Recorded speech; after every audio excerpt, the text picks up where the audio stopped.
27 ans après le génocide rwandais, le rapport de la commission Duclerc reconnaît la responsabilité de la France, mais réfute sa complicité. À Kigali comme à Paris, le travail des historiens a été salué. Après des années de crispation entre les deux capitales, une nouvelle page pourrait s'écrire. Vincent Biruta, bonjour. Bonjour Madame Epoté. Au moment où le Rwanda commémore le 27e anniversaire du génocide des Tutsis, le rapport Duclerc a été remis au président Paul Kagame, qui a salué le travail fait. Près de 23 ans après la commission Kiles, est-ce la fin du déni? Le rapport Duclerc amène une certaine clarité historique dans ce qui concerne le rôle de la France dans le génocide contre les Tutsis en 1994. Et cela va probablement, certainement contribuer à la fin du déni, tout en reconnaissant que le déni ne va pas disparaître à 100% parce que dans l'histoire des génocides, le déni fait partie des étapes du génocide lui-même. Donc, le déni va probablement rester dans certains groupes, bien, chez certaines personnes.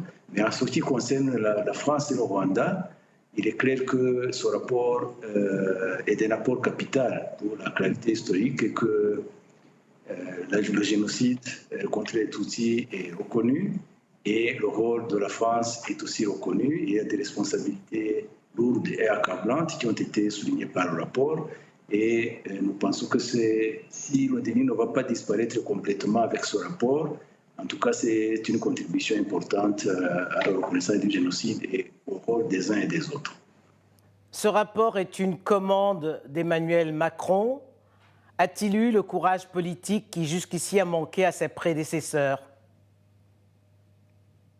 Je dois souligner d'abord qu'il y a eu un premier rapport, le rapport Kiles en 1998, 4 ans après le génocide. Mais ce rapport de la commission Duclerc va plus loin.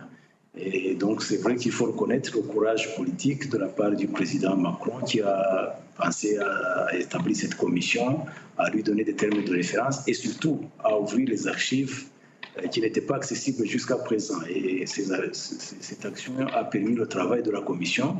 Et c'est vrai que nous devons saluer ce courage politique. Vincent Biruta, selon vous, la vérité historique est-elle plus forte que la vérité morale? À mon avis, la vérité morale doit se baser d'abord sur la vérité historique. Et une fois que les faits historiques sont établis et compris de la même façon, la vérité morale peut en découler. Et donc, pour moi, la vérité historique, la vérité morale ne sont pas deux notions opposées, mais l'une doit se baser sur l'autre. Je pense, encore une fois, que c'est un pas important qui a été franchi dans la mesure où une certaine vérité historique a été établie et que nous comprenons les faits de la même façon et nous comprenons le rôle des uns et des autres. Donc, la vérité morale peut découler de la vérité historique. Alain Juppé, qui était le ministre des Affaires étrangères à l'époque des faits, reconnaît la lâcheté de la communauté internationale. Les États-Unis, la Belgique et le Vatican ont présenté des excuses au Rwanda. Attendez-vous que la France en fasse autant aujourd'hui? Demande de pardon, à mon avis, c'est une démarche individuelle et ce sera à la fin de savoir ce qu'il faut faire, quand et comment, mais c'est pas à moi d'imposer ou de dicter à la France ce qu'elle doit faire. La France a commandité ce rapport de la commission Duclerc. Elle a eu le rapport et elle va l'analyser et ce sera à la fin de savoir ce qu'elle va en faire. Et demander des excuses, c'est à la France de déterminer. Ça sera de savoir sous quelle forme, quand, comment, ou si c'est nécessaire, mais c'est une démarche individuelle. Le rapport Duclerc évoque l'aveuglement des politiques et à propos de l'opération turquoise, il dit que ce n'était pas une opération qui protégeait les génocidaires. Est-ce que vous acceptez cette thèse? Le rapport de la commission Duclerc a été fait sur base des archives qui étaient disponibles. Et je me dis bien que ce que la commission dit, ce que le rapport dit, c'est par rapport à la mission qui a été donnée, à la mission turquoise quand elle a été établie. Et maintenant, il y a la mission quand elle a été lancée. Le reste, c'est de savoir comment elle s'est comportée par rapport aux événements qui se déroulaient sur le terrain. Et moi, je n'ai pas à juger si cela n'était pas le cas. C'est sur base des archives que la commission a analysé, à moins qu'il y ait d'autres éléments qui prouvent que la mission n'était pas celle-là.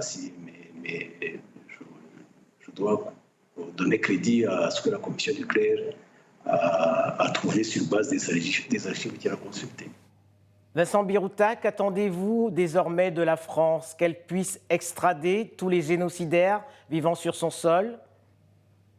Si la France peut extrader les génocidaires vivant sur le sol français, ça serait très bien. C'est ce que l'on souhaiterait.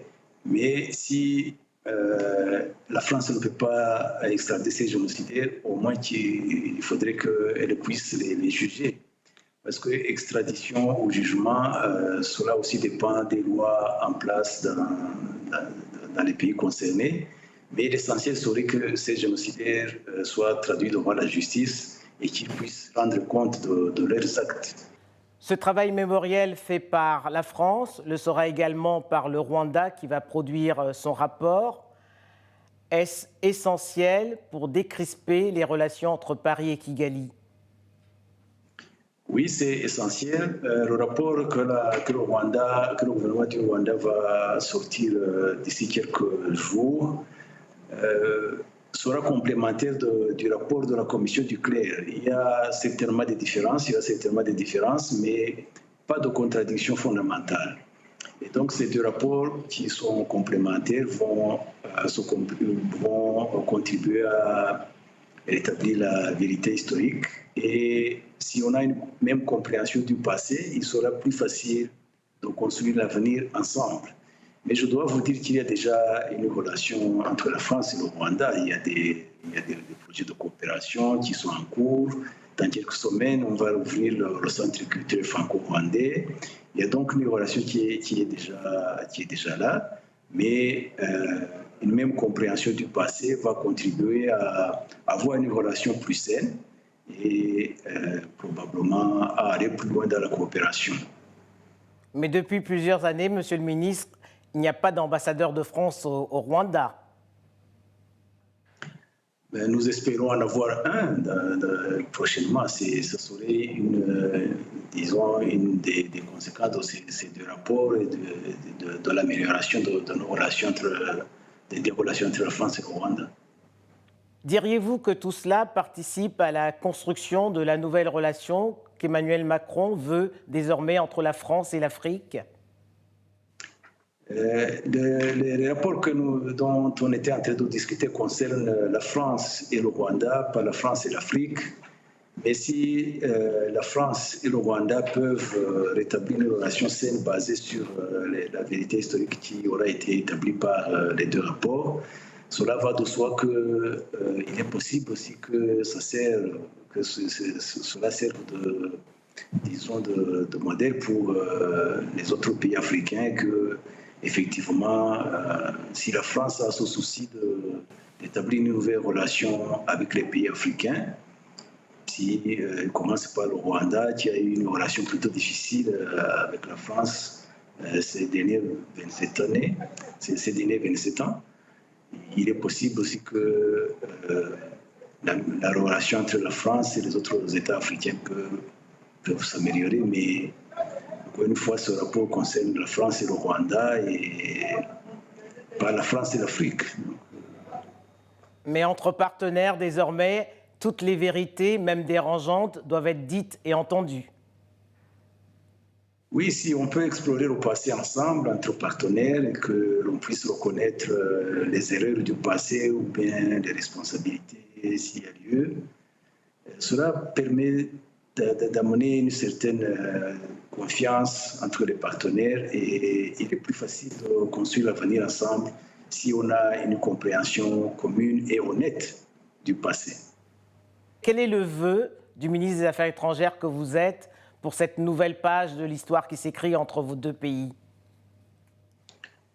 Le vœu serait qu'on construise une relation saine à l'avenir entre la France et le Rwanda. Et je pense qu'on est sur la bonne voie du moment que nous sommes engagés à comprendre de la même façon l'histoire entre nos deux pays, surtout l'histoire qui est liée au rôle de la France pendant le génocide des Tutsis en 1994.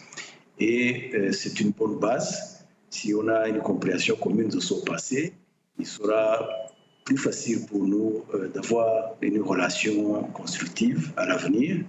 Et ça, c'est mon vœu, qu'on ait des relations basées sur le respect mutuel, sur une bonne compréhension du passé entre nos deux pays, et qu'on construise une relation qui va tirer des leçons de son passé et éviter à l'avenir de commettre les mêmes erreurs. Et je pense qu'on est sur la bonne voie. Merci Vincent Biruta. Merci, madame.